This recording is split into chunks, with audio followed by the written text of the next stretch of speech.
wait while we load your writer-in-residence interface.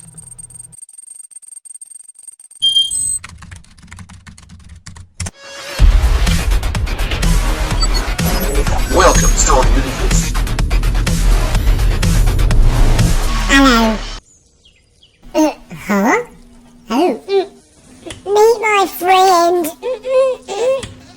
Justine McKean, the Queen of Green.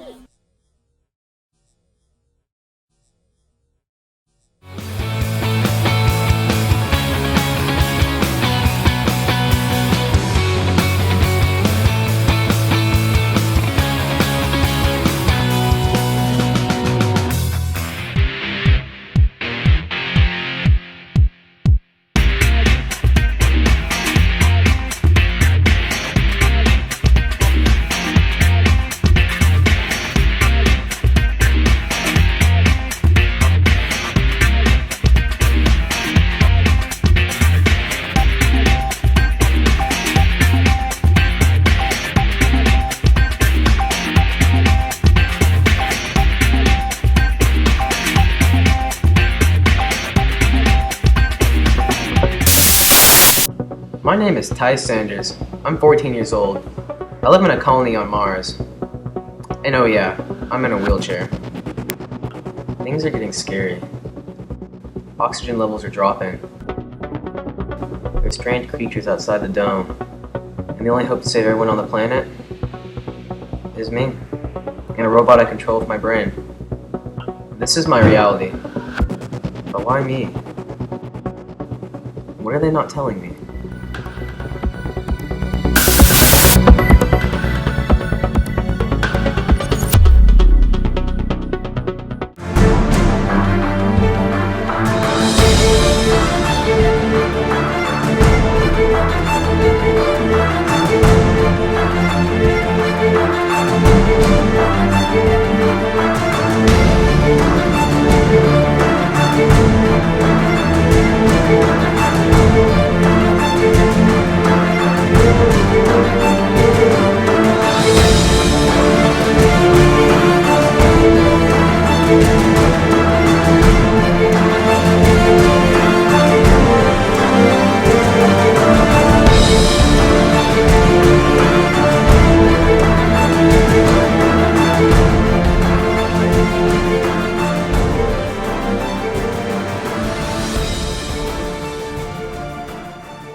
I'm Sigmund Brouwer, and it was just an amazing honor to even be nominated for the Alberta's Reader's Choice Award through the EPL, the Edmonton Public Library, and then to actually to have that novel chosen was...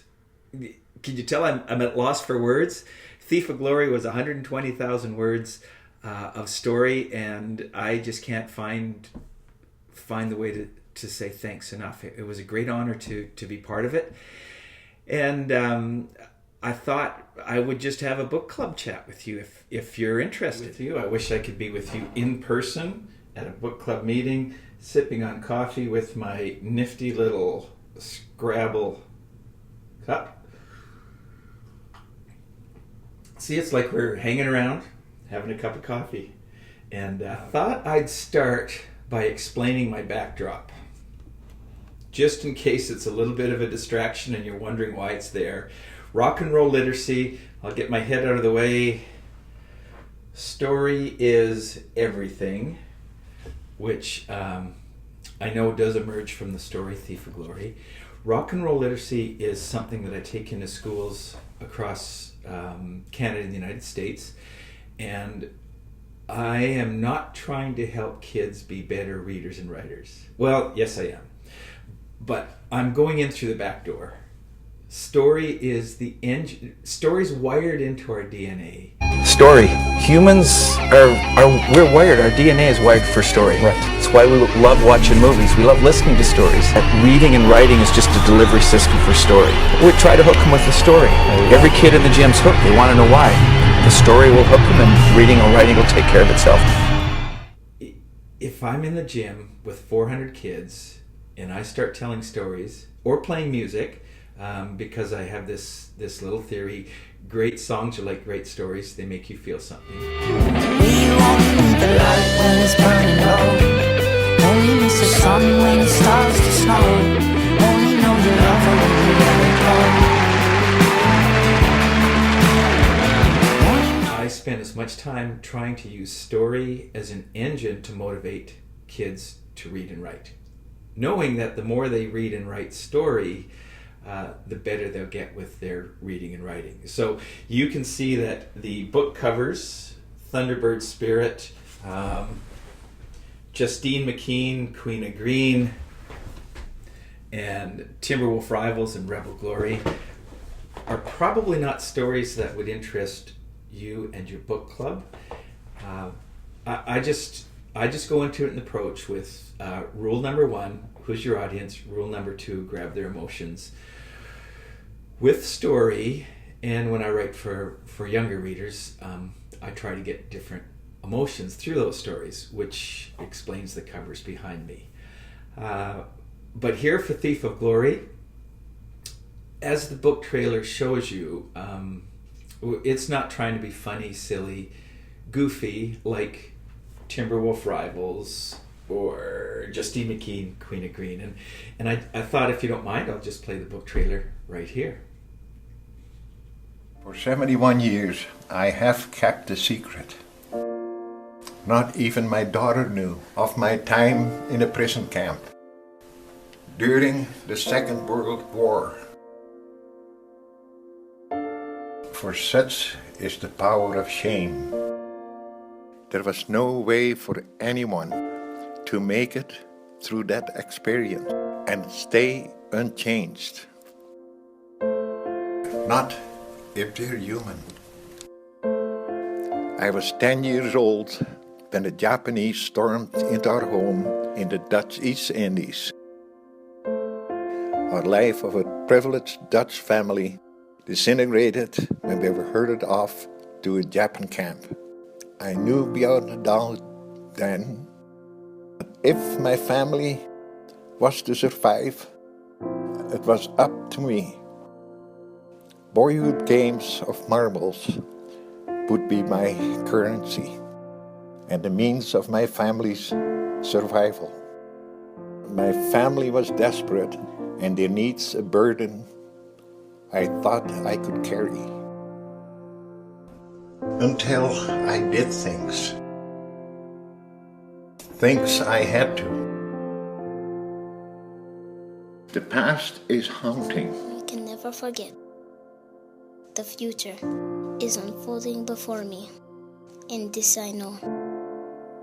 Time is a thief of glory.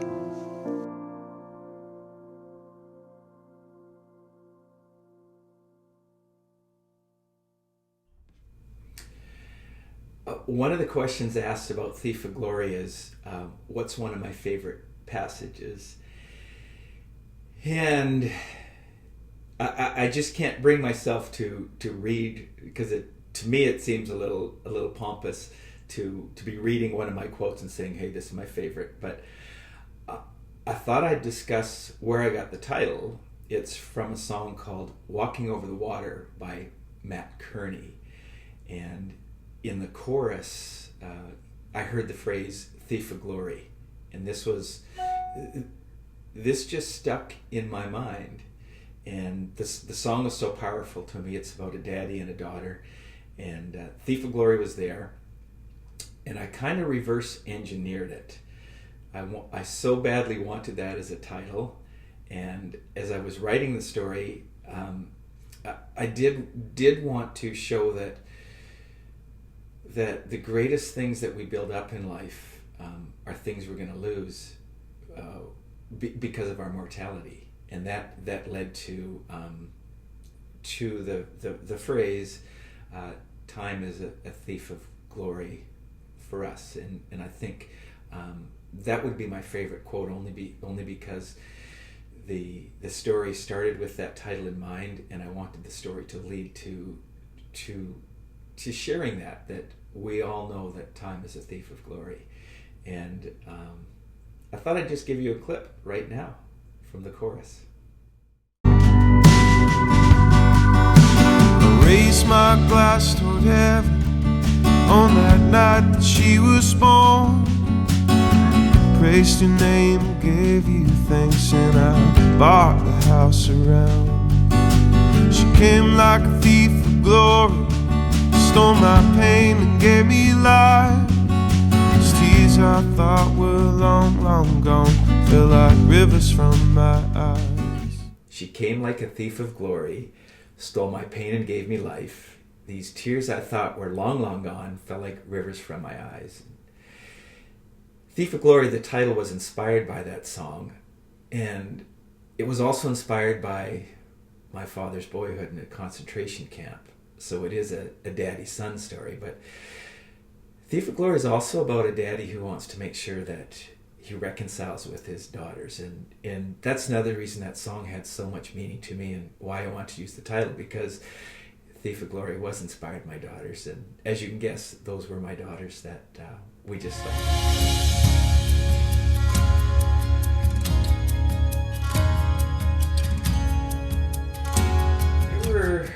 There were some incidences in Thief of Glory that never showed up in the book. I should phrase that a little better. There were some incidences in the research that never showed up in the book. My dad never spoke about his time in a concentration camp while we were kids. He never spoke about it to us. And the only reason I got him to talk about it later was I started doing my research, reading survivors' accounts, and then I could sit down with my dad and use those accounts to prompt him. I could bring up something that I'd read and then say to Dad, did something like that happen to you? And at one point, in his wonderful Dutch accent, he just said, well, Sigmund, yes, we were hungry. Some of the mothers, and then he told me that some of the mothers would feed children their own vomit, which just hit me right across the heart. First the horror and yuckiness of it, and then understanding that food was so short that as a mother you would force your child, you would clean up your child's vomit, take out the shreds of meat, clean them up, and ask your child to eat that again, was such a powerful thing in terms of how much you love your child and want your child to live, and yet showed how terrible it was at camp, and I couldn't bring myself to put that into the story. And it was really nice to involve my father after the story had been written. First of all, I asked him to read my draft, and he told me that at points he had to put the story down. So the son part of me was sad that it would still affect him, and the author part of me was absolutely delighted, because if great stories make you feel something, I knew that the story was succeeding, that it was making him feel something enough that he had to stop reading it. And not to say that this was really something that changed my dad the way it changed Jeremiah Prince in the story. Here's a photo of my dad just entering Canada, and there he is. He's in Winnipeg at this point. He got in a boat with my mom. They'd just been married. They arrived in Halifax, took a train across the country, and here's my dad leaning against the train. Unlike Jeremiah Prince, my dad survived because his mother was strong enough to help all 6 kids get through the camp. And Dad said that his first impression of Canada came when a coalition of soldiers entered the camp at the end of the war, and Canadian soldiers were the one in their uniforms who handed candy to him, and he said from that moment he was in love with the concept of Canada and was determined to visit Canada.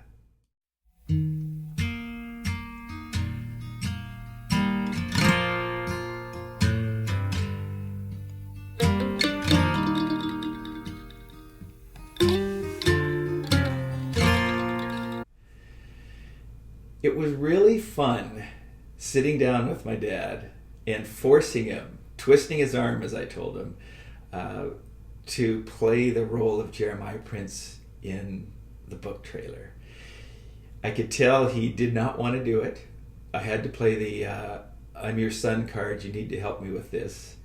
And he went into it. So he was forced into the book trailer. And the fun part was how slowly it took to shoot all the different shots. And I finally realized that I would be on my side of the camera giving Dad a line and then asking him to repeat it. And the outtakes, I guess I should show him someday, but here's not the time. But there was one line, not if you're human. Except he can't say his H's. Not if you're human. And I'd go, Dad, human. And then he'd get grumpy. That's what I said, human. Not if you're human. But the part that always breaks my heart is seeing his hand shake. My family was desperate, and their needs a burden I thought I could carry. And again, I was torn. The son part didn't want that in the video, and the author part thought that would be a really strong emotional addition to the video, to see his hand shaking on his knees. When I first saw the cover of Thief of Glory, I fell totally in love with the cover. If I should go, I know you want to cry, 'cause nobody knows how to say goodbye. And I have no idea who designed it. It came from Waterbrook Random House, and I love their covers. And I've loved all their covers. You can see behind me there's Thief of Glory, which I just love that one too. And there's nothing at all that I would change about Thief of Glory. I know some readers have expressed that the cover is misleading. Sorry, that wasn't a theatrical cough. That the cover is misleading. And in a sense it is, because the story tends to be a little darker than you'd think from the cover. But in the end, because of the hope that I want readers to leave the story with, and the sense of love, a 60-year love story that ends the way it does, I thought it was an appropriate cover. You have the boy in the corner. We know that's Jeremiah during the war years. We have the woman he loves, and in the end, I hope this story is one of ultimate hope. Say goodbye. You might even think I'm leaving too soon. As you can see, I love the chance to talk about Thief of Glory. It's my favorite story. It was inspired by my father. That makes it very special to me. And it's the only story I've written that seemed to write itself. And if there was any one question I wish people would ask, it would be, how difficult was the story? Just so that I could say, it seemed to take over. If you've read the story and you know the ending, as I was doing my research, I read about one mother who was so worried about her children that she thought if she was taken away, she would do to them exactly what Jeremiah's mother did to her children. And when I read that, although in real life that did not happen, it was for me the Sophie's Choice moment. What a powerful story Sophie's Choice is, and what a difficult decision she had to make. And I realized that once Jeremiah realized his mother's own difficult choice, that the story was going to write itself to that final moment. And after that, difficult as the story was on an emotional level, because as I wrote it, I thought of my father in that situation. The story was there for me. In real life, my father survived, as I mentioned, because he had a strong mother, and all I did was flip it around and give Jeremiah a troubled mother, and made Jeremiah the reason, the person who would help his family survive. But don't weep for me, bring balloons.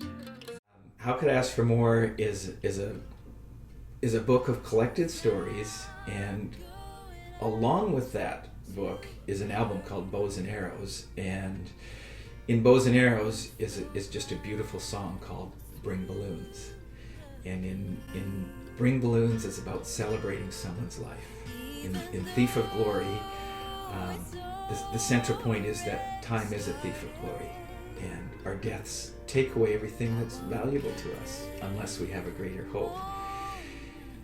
And in June, unexpectedly and peacefully, my father passed away in his sleep. And at his funeral, when we were at the graveside, we played the song Bring Balloons, and everybody, his collected family, my mom, my 5 brothers and sisters, and 6 children, grandchildren and great-grandchildren. I think there were 40 of us there. We all held balloons and released those balloons and watched those balloons go up into the sky as we said goodbye to our father.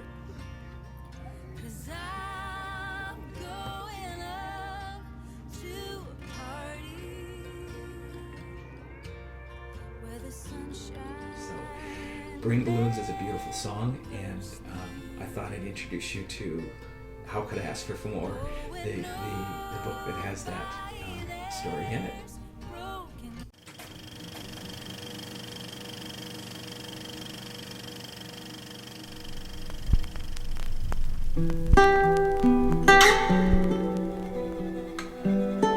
There's a photograph of my mother, grayed with time, that takes me back to a story of when she was a girl, dying on the wood floor of the old shack they lived in. She was carried by her Aunt Fanny to a willow tree behind their house. She prayed a loud and desperate prayer. I remember how grand the ladies looked in their summer bonnets and large strands of pearls. Pressing my scuffed Mary Janes into the carpet, I heard the question that would forever change my life. Maybe I was afraid of what I might feel. Would I still weep at the sight of his handwriting or the smell of his shirt? I was the last one of summer. The last set of bare feet running across the wood floor. I wondered, was there a boy, an angel in heaven, with my same eyes. Sometimes the most extraordinary things are just the ordinary things that we finally see the true worth of, like a rising moon, a child's smile, or your mother's voice. For in him was life, and the life was the light of men. How could I ask for more?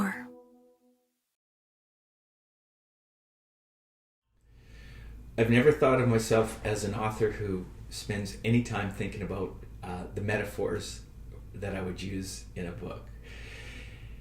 Yet the banyan tree, as it turned out, was a deliberate metaphor for me.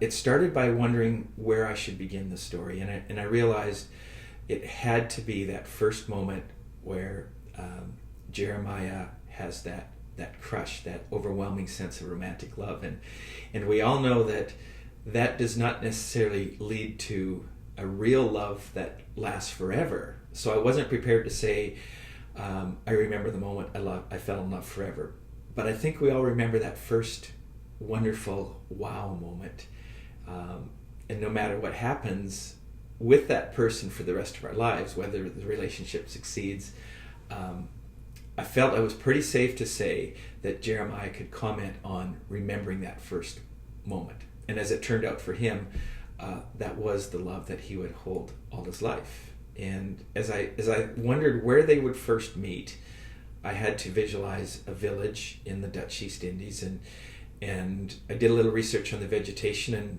and was fascinated by the banyan tree. And as I did the research, I realized that would be an effective metaphor. So there it is. That's how it began. And then while I was writing the story, I realized, hang on, hardly anyone talks about that first moment where you meet someone that you know you won't like for the rest of your life, which of course is Georgie. And I did want the characters to not be cardboard, so if I succeeded in that, I'm glad. Georgie, I started by making him just the worst guy ever. But as I got farther and farther into the story, I started thinking about his mother's motivations and how she would love Georgie, and that everybody is loved by someone, so that Georgie couldn't just be the bad character. But in the end, we still make decisions, and I wanted to give him a chance to forgive Jeremiah, and you saw what happened in that scene. It took a long time to think through that, and so Georgie was definitely very complex for me. And one character that showed up kind of out of nowhere was Addie, and it began with a really simple question to myself: who is going to be out at night in a small village, and why will that person be out at night, and how can I make it real to a historical setting? And that led me to thinking about someone with a cleft palate who does not want to be seen in the daytime, which led me to Addie. And as I did my research there, that led me to this little girl.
Well, as you can imagine, after I saw that at Operation Smile, it touched my heart. All great stories make us feel something. And if you go to my website, sigmundbrouwer.com, there is a place where you can donate to Operation Smile, and I'd be happy if you did.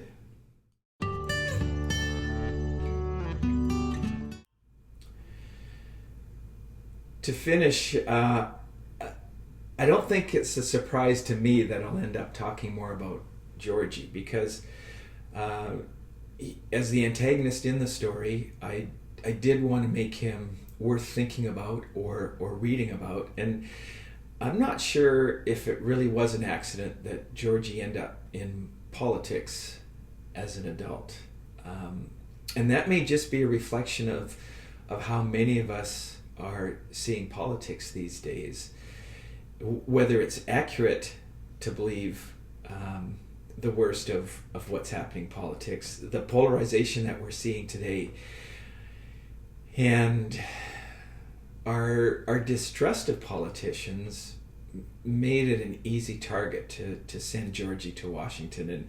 And really, I just wanted to open with Jeremiah in jail for tackling a senator in Washington, and hopefully hooking your curiosity to wonder why exactly Jeremiah, as an old man, was trying to pull down the pants of a senator. No, wait, as he says to his daughter, I was not trying to pull down his pants, I was trying to pull up his pants. So in a way, I hope you enjoyed meeting Georgie as much as you enjoyed meeting Jeremiah and the rest of the characters. And I'm now working on a story that involves politics yet again. The politics of the early 1900s and Theodore Roosevelt. And what happened at the Panama Canal, at the building of the Panama Canal. So I'm nearly finished the story. I've taken a cowboy from North Dakota in 1910. I've sent him to the Panama Canal on a mission from Theodore Roosevelt.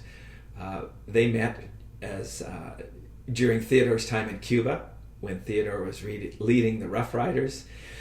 So my character, as I wrote this, I'm picturing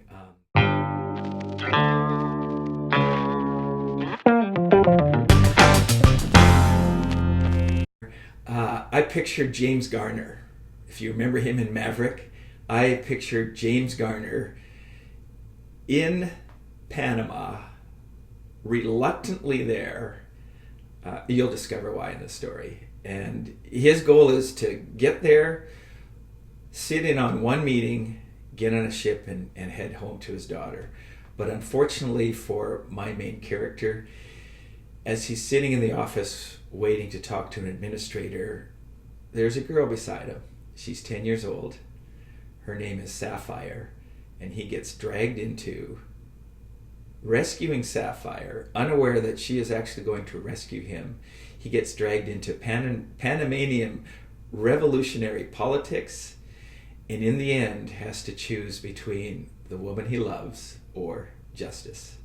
So Sapphire's coming out soon, and I hope you give it a chance.